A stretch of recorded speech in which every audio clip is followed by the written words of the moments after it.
My name is John C. Crawford. I was born in 1941 in Austin, Texas, at the home of the Holy Infancy Orphanage.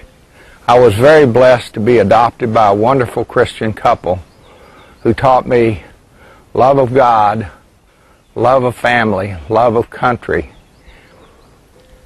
and to respect our leaders with unquestioning respect, the same way that Dakota here has unquestioning love and respect for me.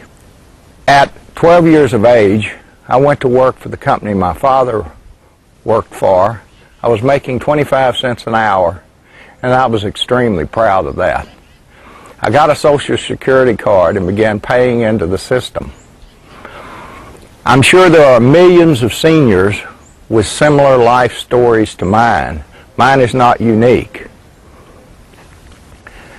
When Medicare and Medicaid came along, I began paying into Medicare and have paid into it since its inception. When the people that created, you people, who created Medicare and Medicaid and have, quite frankly, mismanaged it to the tune of billions of dollars, along with fraud,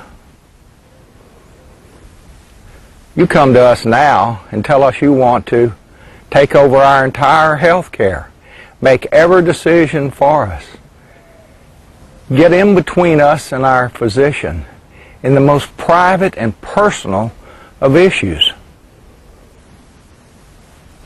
Well, judging by your stellar record of running Medicare and Medicaid, that's a very sobering thought.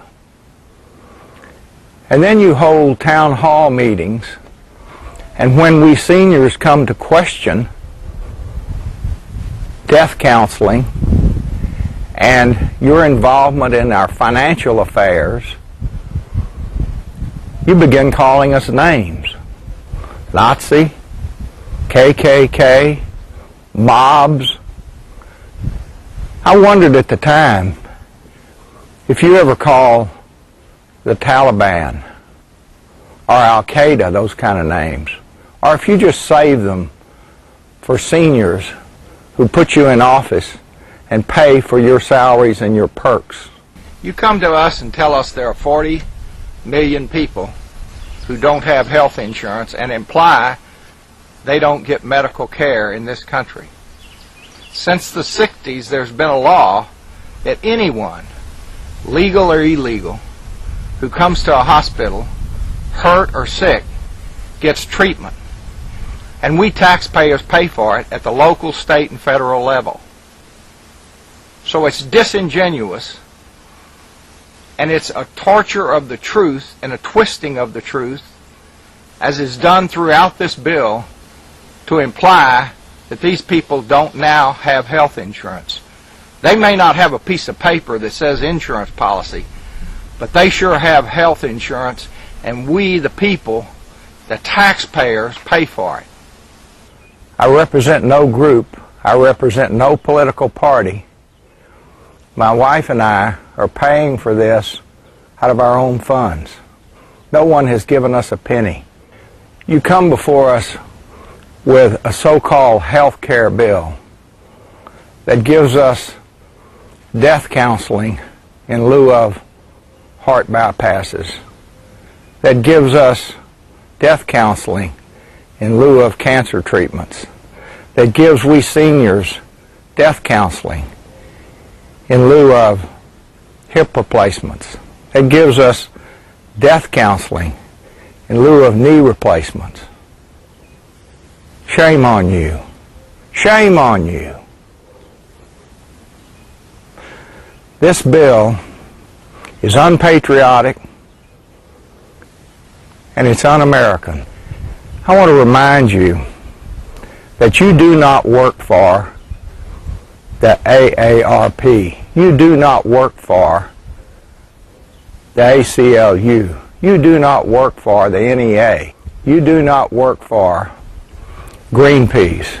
You do not work for the AFL-CIO. You do not work for the trial lawyers. You work for us. We the people. We pay your salaries. We pay for your many perks.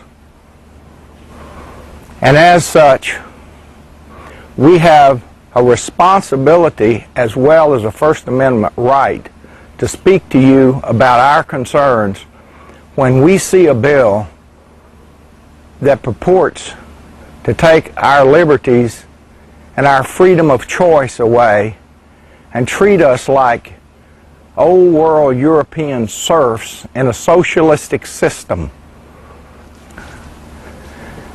Now I'm going to read a few lines that are exact excerpts from the House bill. Page 29. All health care will be rationed based on age, present health condition of any patient, and availability of health services and supplies. Page 30.